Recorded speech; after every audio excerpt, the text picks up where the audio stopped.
Fala pessoal, esse é o quinto encontro da nossa jornada e da Semana da Independência Financeira. Meu nome é Michael, sou um dos sócios da Online Traders e vou estar com vocês durante aí a nossa aula, tá bom? O tema dessa aula aí basicamente são dicas para a gente estar se expondo ao mercado de ações no longo prazo e não caindo aí em algumas armadilhas, coisas que eu vivi desde 2009 até agora e coisas que a gente vê aí que funcionam no médio e longo prazo, baseado no histórico de mercado, tá? Primeiro, uma das questões que é muito importante, a gente precisa definir a estratégia que a gente vai ter na nossa carteira de investimentos. Vocês vão ver que quando vocês entram nesse mundo de investimentos, a gente tem uma gama gigante de estratégias. Na própria Online Traders, tanto eu como o Vitor, a Rafaela, todo o pessoal, a gente utiliza das estratégias para estar se expondo para médio e longo prazo e diversificando, claro, com um risco controlado nas operações mais de curto prazo, operações de day trade. Mas a gente precisa definir a nossa carteira, a base dela, qual estratégia que a gente vai estar utilizando, né? Quando a gente olha em longo prazo, médio e longo prazo, a forma que a gente consegue trazer, né, de uma forma mais diversificada esse risco, entendendo os ativos que a gente vai colocar na nossa carteira, é entendendo os números dessas empresas. A gente precisa entender os números dos ativos, das ações que a gente vai trazer para a nossa carteira, entender como essa empresa ganha dinheiro, né? Uma coisa que eu vi acontecer, por um exemplo, na própria crise que a gente teve do coronavírus. Várias pessoas foram comprando ações, porque o mercado só estava subindo, e quando teve a primeira baixa da vida, né, caindo ali 30, 40, 50, 60%, as pessoas elas chegaram numa realidade e pensaram, olharam para a carteira e pensaram, tá, o que eu faço com essa ação agora? Eu mantenho ela na minha carteira? Eu compro mais ações porque caiu bastante? O que eu faço? Então as pessoas elas não tinham essa base que elas deviam ter trazido para a carteira antes de elas tomarem essa decisão de comprarem essa ação. Então a gente primeiro precisa definir a estratégia. Eu vou alocar ótimos ativos, ativos que dão lucro, ativos que têm uma margem de lucro boa, ativos que têm uma dívida controlada, ativos que eu entendo o que a gente chama de fosso competitivo, né?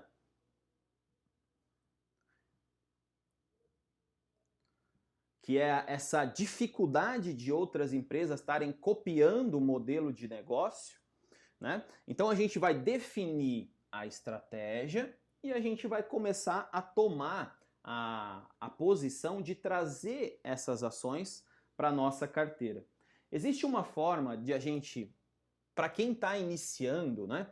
E eu sei que a gente tem aí vários alunos, a gente já passou mais de 4.000 alunos no mercado de ações. As pessoas elas estão sempre postergando a tomada de decisão de iniciar. Então, depois eu começo, daqui a pouco eu começo, daqui a um mês eu começo, quando eu juntar mais dinheiro.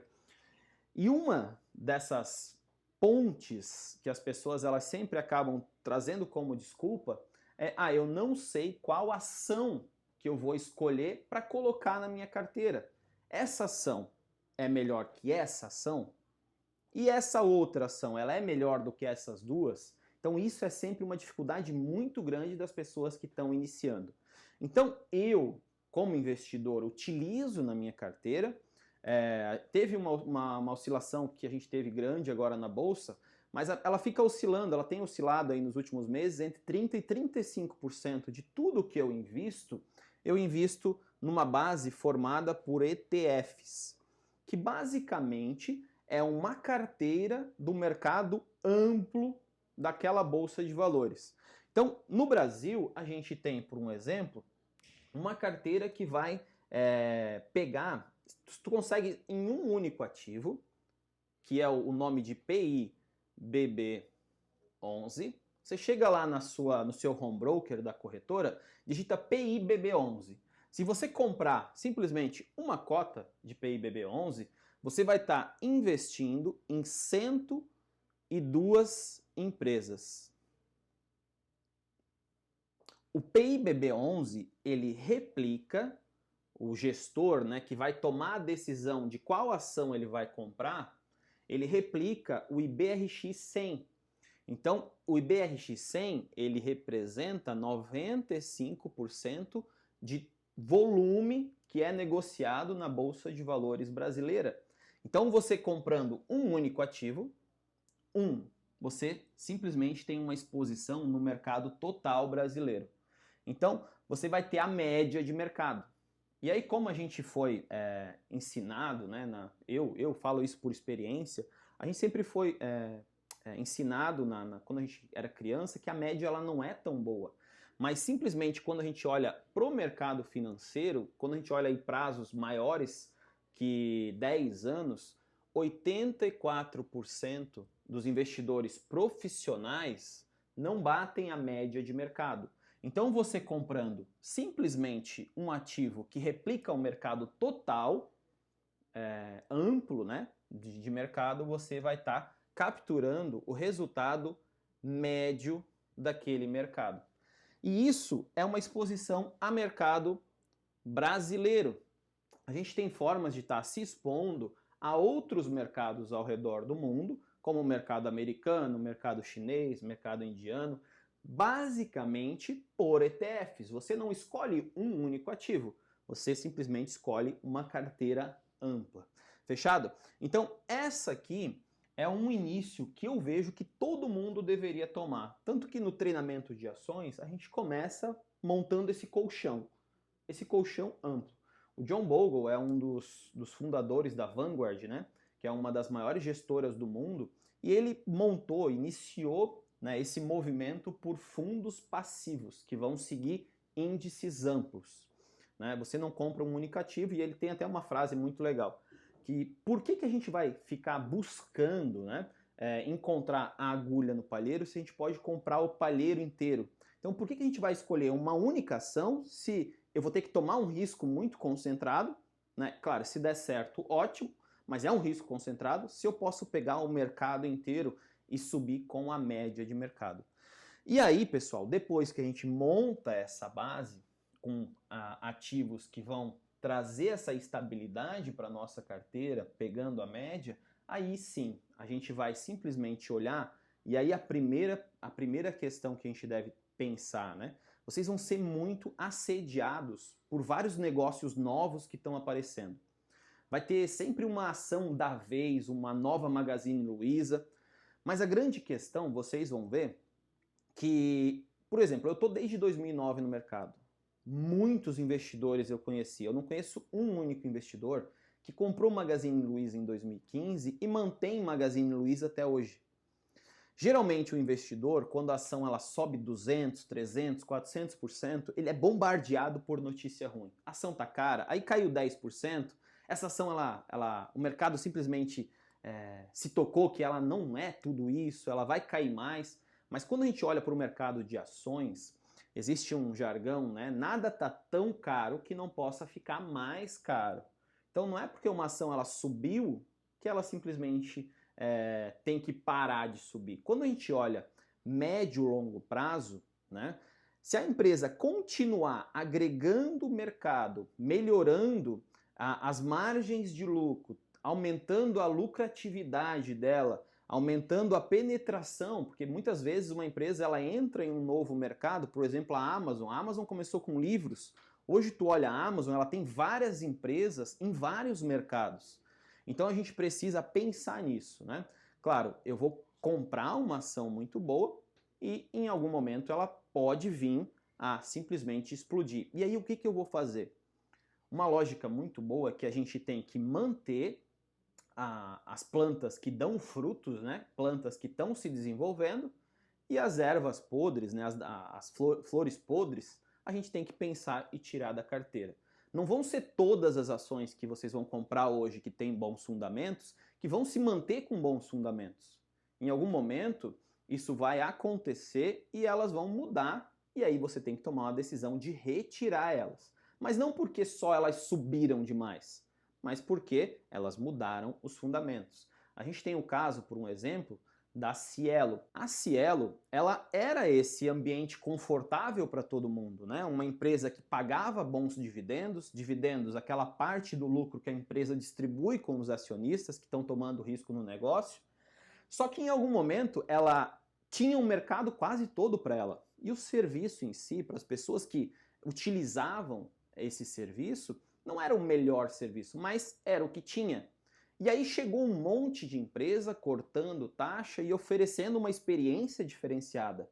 Então o mercado já olha para o futuro pensando numa queda do market share, que a gente fala, que é esse tamanho que hoje a Cielo atende, ela vai perder um pedaço desse tamanho para empresas melhores, com uma experiência melhor e com custo inferior. Então a gente tem que ter essa base, né? Se a empresa ela mantém o fundamento, não tem o porquê a gente cortar ela da nossa carteira.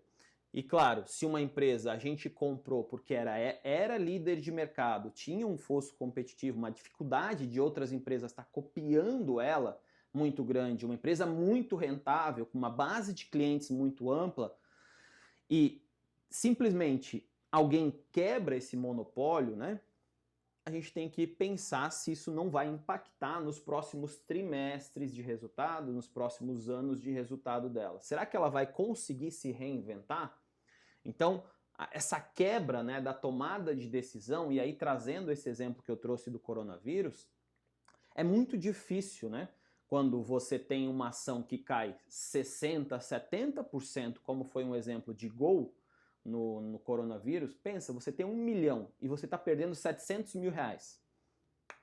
E aí você precisa tomar uma decisão. Será que eu vendo e mantenho os 300 mil reais, que hoje é seguro, é meu?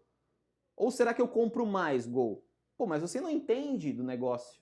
Você não sabe como é que funciona a parte financeira de Gol, qual o diferencial dela. Você já andou de avião e você não gosta de Gol, você prefere Azul.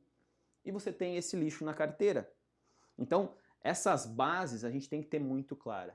E tudo começa aqui, questão de estratégia. Qual que é a tomada de decisão que eu vou ter na minha carteira? Eu vou olhar toda aquela parte que a gente comentou, parte de lucratividade crescendo, a empresa melhorando a margem de garantia, conseguindo controlar as dívidas, né? Que são coisas muito importantes. Vale para a bolsa de valores, mas se você fosse comprar, por exemplo, uma participação numa padaria da tua esquina, você ia olhar para a parte financeira, né? E outra, não só o financeiro. O que esse produto oferece? Né? Porque nem tudo é só um número que está lá na parte contábil. E a experiência que essa empresa traz. Mas quebrando essa ponte, pessoal. Tu que está vendo essa aula agora, muitas vezes tu está postergando demais isso.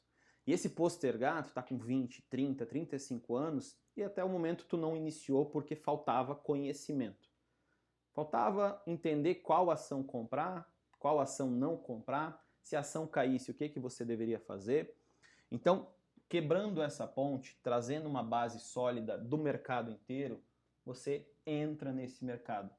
E aí você vai ver, e é uma coisa que a gente tem por experiência dos próprios alunos da online, quando o cara começa a investir, ele começa a entender essa multiplicação de valor que a Bolsa de Valores ela pode trazer. E isso dá um gostinho e acaba que as tuas contas, né, mentalmente que tu faz, pô, vou comprar isso agora, será que eu preciso disso agora? Pô, isso aqui daria 100 Itaúsa, isso aqui daria, sei lá, uma Facebook. Então você começa a pensar nessa mentalidade. E tem um fator que é muito importante e pouca gente toma, né, essa ciência, essa preocupação, que é o fator tempo.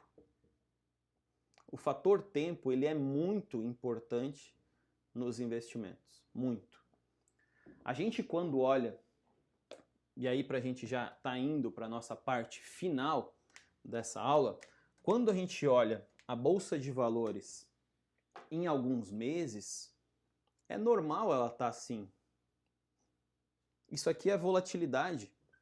A gente tem muita coisa acontecendo no curto prazo. Mas quando a gente olha no longo prazo, prazos aí de 5, 10 anos, a bolsa ela é assim.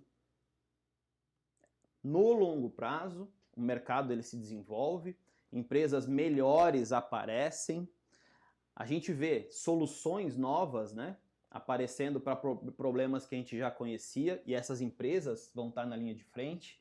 Por exemplo, a própria Pfizer, né? A Pfizer já era gigante, tem o Viagra e tem outros medicamentos aí que simplesmente são campeões, né, de vendas, mas veio o Corona e hoje ela tem aí essa liderança na parte de vacinas, com a melhor vacina, com a melhor eficácia. Então, empresas que já estão estabelecidas, criando soluções para problemas que vão aparecendo. O próprio WhatsApp, a gente não conhecia ainda essa necessidade de ficar trocando mensagem.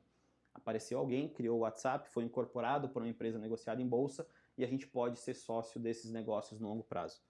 No longo prazo, o mercado ele se desenvolve. E a Bolsa de Valores, ela é o caminho para a gente estar buscando, né, trazer essa rentabilidade, se tornando sócio de ótimos negócios, né, e também pensando no longo prazo, nesse prazo aí de 20, 30 anos, como a gente vai ter como investidor, nada trouxe mais rentabilidade quando a gente olha um histórico amplo, por exemplo, do mercado americano, que é o maior histórico que a gente tem, de 200 anos, nada deu mais dinheiro, nada trouxe mais rentabilidade que o mercado de ações. Tá bom, pessoal? Então, nessa aula eu abordei algumas questões que, claro, pode ser um pouco básica, servir de base como básica para algumas pessoas, mas são questões que são muito importantes, que eu vejo no dia a dia, né? As pessoas elas simplesmente não dão a importância devida. Montar uma base muito sólida e depois tu trazer essas ações que são grandes diferenciais, né, no longo prazo para a tua carteira, mas de forma pontual. Se a bolsa fosse fechar hoje e você pudesse escolher só uma ação, qual você teria? Você teria Gol, empresa com dificuldade? Você teria alguma empresa de aposta que saiu agora, tem alguém falando que vai ser uma empresa que vai dar boa? Não, você quer entender para ter essa ação na carteira.